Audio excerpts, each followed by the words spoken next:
welcome to Racing News 365 answers your fan questions from last weekend's Emilia Romagna Grand Prix. From Racing News 365, my name is Nick Golding, and I'm delighted to be joined by 2023 Young Journalist of the Year, Sam Absolutely Peace Coop. Sam, before we even get into some questions, of which we've got 5 brilliant ones from the fans, so for those watching this who sent in questions, thank you very, very much.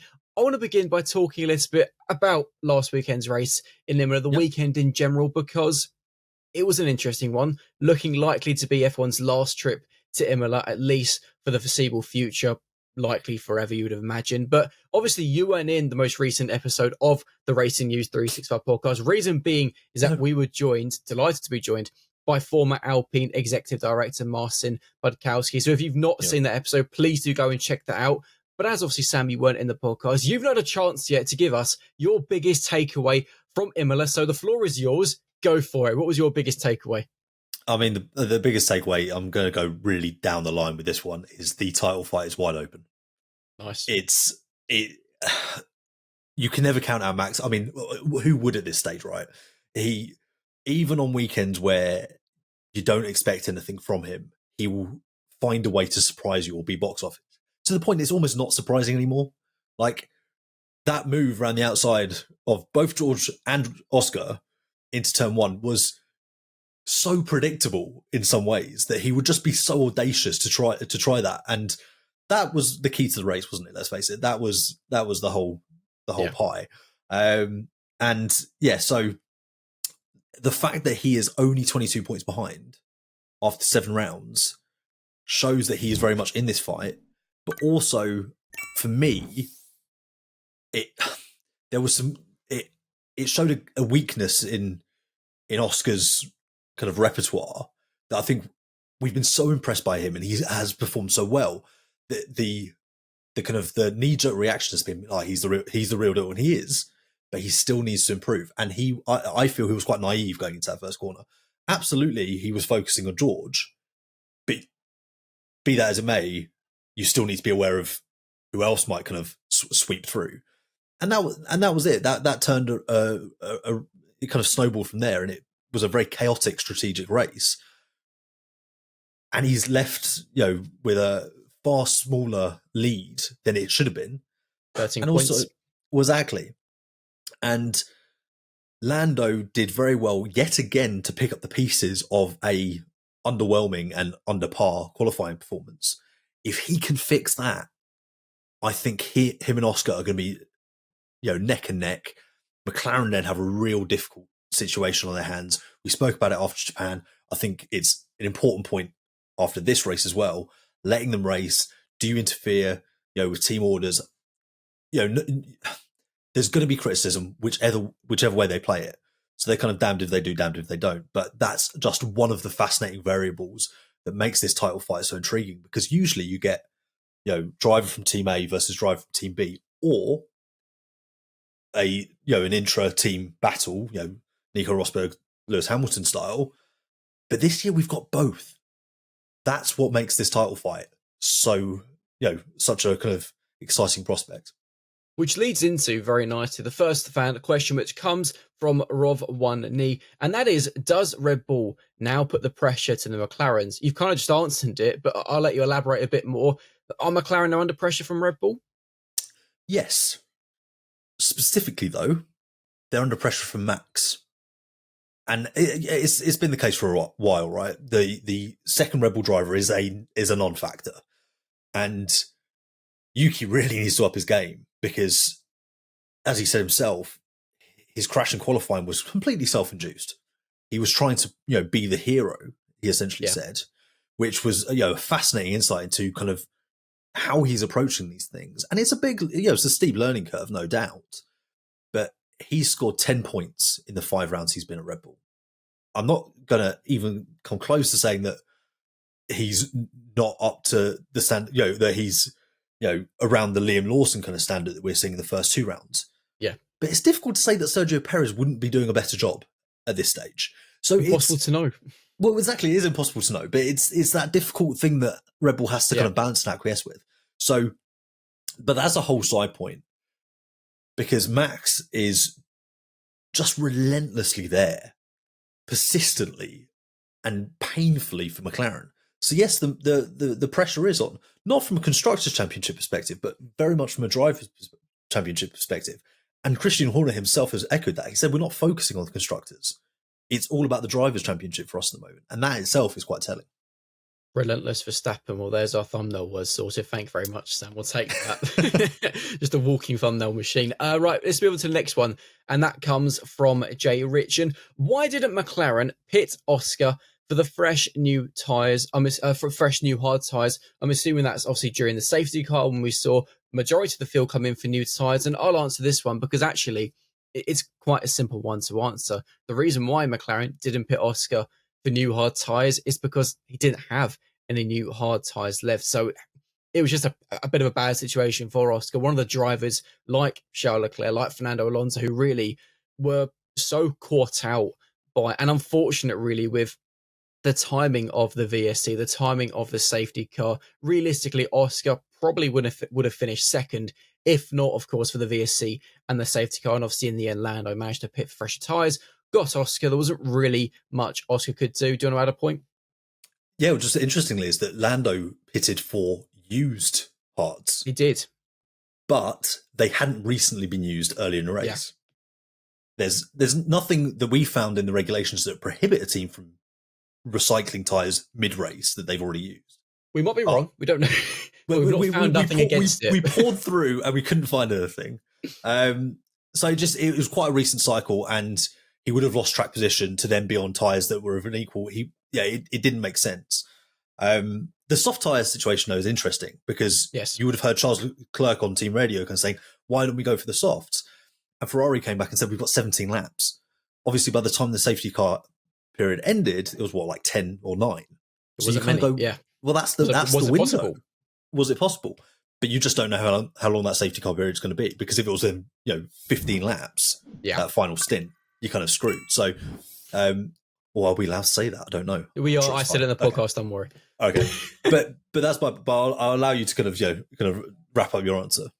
Yeah, and I mean, there's not much more to say. You kind of summed it all up. It was just a bit of a weird situation where obviously drivers who perhaps were maybe contemplating a two-stop strategy earlier in the race were kind of then caught out because it became then a two-stop for the majority of the drivers. And I think it was just one of those cases for the likes of Charles Leclerc, for Oscar Piastri, where, hindsight is both an amazing yet horrible thing. And another day where they've done something different, maybe not. I think it was just one of those. Moving on to the next question from XLLS, should I say. An interesting one, I've got to say, because it's one which is kind of still being answered as we speak. So we can give half of an answer, I suppose. Is the FIA overwhelmed or not prepared to admit its own fault after the incident involving Oliver Bearman in Q1? A bit of a weird one, of course. This is in reference to the incident at the end of Q1 over whether Oliver Bearman's lap time, which would have been enough for Q2, should have counted or not, because of course we saw in the dying seconds a crash with Franco Colapinto, which triggered a red flag. It's a bit of a contentious one, Sam. And from the looks of it, also a bit of a confusing one, because at the time of recording this, we still don't really have a definitive answer, because Haas have actually asked the FIA for a further explanation, a further reason as to why Ollie's lap didn't count. Yeah, so, well, first of all, thank you for the question. Thank you, everyone, for your questions. We greatly appreciate them. It's a very difficult subject to kind of dissect at this point, because we don't have the kind of the full final outcome at this stage. But essentially, we can run through the two kind of main competing points and what we can see ourselves from the footage. And that is, first of all, that it very much appears that Ollie crosses the start-finish line, and you can see red lights, but they appear to be because the session has ended on the kind of the start-finish gantry. They are fixed red, kind of the 5 lights that go out at the start of the race. So it appears that that's because the session has ended. There's nothing on his display that indicates there's a red flag.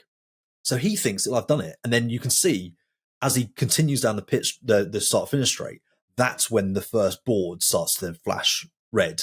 And you go, okay, right, that is definitely a red flag sign. So that's how it looks from the onboards. And it looks like he's cleared. The time screen he gets into 10th just before the timing screen on your kind of graphic that you have on your TVs turned from yellow flag to red flag. However, the FIA have explained that actually it was a 3.3 second gap that Ollie missed getting his lap in by. So what that is kind of referring to, as we understand at this stage, is that was the moment that 3.3 seconds before he crossed the line. From that point was when the physical red flag at the scene of the accident was being waved. What we don't know is all the specifics behind how that then gets transferred back to race control and then to the teams. There's going to be a lag time. You're going to lose time in that. Is it 3.3 seconds worth? You don't know, because obviously there could be, instant kind of messaging, or, and data travels so quickly these days that we know. So that's the rationale that the FIA gave. That's what Haas have then come back to say, we would like further clarification just to avoid this happening again. But what I think it is fair to say is that the FIA did the best they could in the moment to ensure the correct cars were going through. Because had they said, no, this is who we're going with, Bortoletto's through, and Ollie Bearman's not, and then it turned out that Ollie Bearman should have gone through, it would have been an absolute mess. So whilst the delay was puzzling, frustrating, it was essentially quite unprecedented what they were dealing with. So they took the time to make sure they were making the decisions correct, which I don't think we should criticize in any way, because we want the correct outcomes. Yeah. And we did also see recently, I think his lap time ended up being deleted, but Nico Hulkenberg went through, and there was some confusion earlier in the season. I can't remember the specifics around it off the top of my head, but there has been a little bit of confusion, and we kind of at that time said, why don't they slow the process down? We'd rather accurate than incorrect. So that's how things are as they land. So basically, is the red flag, or should the red flag be as soon as it's physically flown at the scene of the accident, or should it be as soon as on the timing board or the driver's on-screen display, as soon as that starts flashing red? That's what we kind of have to weigh up and decide, because it looks like they're contradicting each other, those two things at this stage.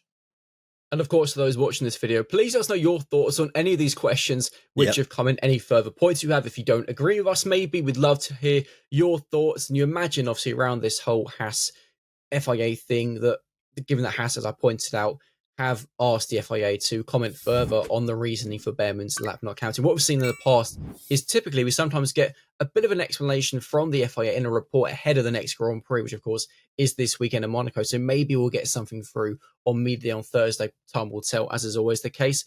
Next question, and it's one that we can answer quite easily and it comes from Beedham. Did you think that the other drivers were going to win this Grand Prix, so not Max, and who was very hard to pass? Well, Beedham, I actually predicted that Max was going to win, so, I mean, I can't really answer this question, but Sam, you didn't. Oh, nicely done there. Thank you very much. That was a lovely handoff. Yeah, thank you. Very good. So I predicted that heading into the weekend that Oscar would win, and I think having secured pole, you could then also, you're not going to go, well, obviously it's going to be Lando from fourth. So at that point, it looks like it's going to be Oscar to win. So I did think Oscar would win. However, I will say, once McLaren pitted him early, trying to force Red Bull's hand potentially, it was they had to gamble a little bit. They obviously clearly felt a little bit of strategic variability, exactly what people were criticizing them for not doing in Japan. So why not roll the dice? Didn't work out this time. It was at that point that I was like, okay, Oscar won't win the race. Now it's going to be probably Max, because as we saw through the race, because of the amount of traffic that Oscar had, even though he had fresher tyres, he actually wasn't getting any closer to Max. No. So it was kind of totally negated and nullified the whole thinking strategically. Yeah. So, yeah. And that was the interesting thing, is that actually, we saw so many drivers pit early, but what was fascinating is that particularly with the medium tyres, is that after they went through that initial graining period, they started to come back to the drivers, in particular Max Verstappen, which was very interesting given that there's a lot of umming and ahhing over how the tyres were going to perform. But actually, in all fairness to Pirelli, I think they did much better than anyone expected. But in terms of drivers who were hard to pass, I mean, in my eyes, the ones who were hard to pass were quite clearly Charles Leclerc, who Alex Albon obviously went off the circuit. And obviously during their incident, Charles did then give the place back, which I think was the right thing. But also, both Mercedes drivers, George Russell put up a valiant defense ahead of Lando Norris in the early stages. Kimi Antonelli also proved to be a difficult driver to pass. Anybody you want to add or throw into mix who was difficult to pass? Well, evidently Max Verstappen. Well, evidently. because no one did. But no, this is unraveling very quickly. I think Charles Leclerc we saw a really nice edge to him, I think. And you can argue that his Albon move was too much, was over the line, and that's why he gave the place back. Is Fred Vasseur was like, we didn't want to risk the steward saying, well, no, actually, here's a 5-second time penalty or 10-second time penalty, and then you fall all the way down the order. So that's why they did that. So we will never really know where the stewards would have kind of landed on it. So that's divided opinions. But also his Gasly move was very robust, ruined Gasly's race, but also was fair by the looks of it. And that's something we haven't seen from Charles for a while. So that was quite refreshing. I think he's painting, and listening back to his audio as well, a bit of a frustrated figure at the moment, because Ferrari, despite obviously finishing 4th and 6th, not necessarily at the races, particularly over one lap. Beedham, thank you for your question. And the final question comes from Esther. Are the RB21 updates working, or is it just Max? And I'll start by answering this one, because listening again to the comments that have come out of Imola, Red Bull's motorsport advisor, Helmut Marko, very quickly said, yes, the upgrades worked very well. Fantastic news for Red Bull. But even Max himself pointed out that the pace of the car surprised him. Can't think of a time recently when I've heard Max actually be in shock at how good his car was. But what was more important was its time management, which has been a bit of a weakness for Red Bull this season. But more importantly, it's been McLaren's massive strength when it comes to race paces, that it has been able to look after its tyres better than anybody else. That wasn't the case in Imola. It was Red Bull who had the best time management. And something I will point out that was said in Monday's podcast with Marcin Budkowski, who obviously, from looking at telemetry and everything, pointed out that yes, the Red Bull worked maybe the best it has done all season, close to maybe Japan, but this was by far Max's most dominant weekend or race of a season, because if we look back at Suzuka, there was next to nothing splitting Max and both McLarens throughout the race. In Marcin's eyes, Imola is a weird circuit, a bit like Monaco. It's kind of an anomaly in a way, because it's just so unique. It's so tight. It's so twisty. Imola's a little bit like a street circuit, just without walls when you think of the nature of the circuit. Whereas obviously Monaco is a track which, form goes out the window completely, because some cars can be amazing there, but awful everywhere else. Whereas others can be really bad in Monaco. Typically the Red Bull we've seen recently over the last few years, but then incredible in most other places. In his eyes, we won't really know. And it's the same for Ferrari, what the true pecking order and pace is until we get to the Spanish Grand Prix, because not only have we got that front wing technical directive coming in, which could maybe shake up the pecking order, we won't know until then, but actually that's a circuit where the teams have done so many miles, probably more miles than any other circuit in the world you'd have to imagine. But crucially, he pointed out that is probably the point where we will see the final big upgrades of 2025 before all focus switches to next season. Maybe we'll get some small packages later in the year, but in his eyes, it's Barcelona where we will see which upgrades have been working, which haven't. And again, it's one of those questions where, yes, the Red Bull upgrades do appear to work in Imola, but I don't think we'll get a true picture until Spain. Sam, do you want to add something to that? Well, we also get the technical directive coming in Spain as well. So that will further kind of compound or cement the pecking order. And yeah, to echo Martin's kind of point as well, Christian Horner said, when asked this kind of a very similar question, said, I'll tell you next week. He kind of joked as to whether or not the upgrades have worked, because yeah, it's one race. And also we know that Imola is difficult to pass at, as is Monaco. But Monaco, I guess Red Bull have a historic benchmark of underperformance, you could say, relative to where the car is year on year. So they can kind of look at this year versus 2024, 2023 and go, okay, well, we've made progress on this front. So in that ways this is working. So we will get a little bit of information, but I think you're absolutely right that Barcelona is the kind of be all in this case. But also there's the point that Max and Yuki had very, very different races. Yuki's was a race out of context. He had to come through the field, and it's difficult to do that in Imola. And Max had the clean air out front, which again will have helped the degradation situation relative to the McLarens. But also crucially, upgrade working at Red Bull is very different between Max and his teammate. What relative performance you can expect from Max versus whoever's in the other car is always there's always going to be a delta. So therefore, whether or not an upgrade is working is completely relative in that sense. If that makes sense. It makes sense. Don't worry. To everyone who sent in questions, thank you very, very much. But there is one final thing we've got to do before we end this video, and it's a bit out of context, so it sticks with Yuki a little bit.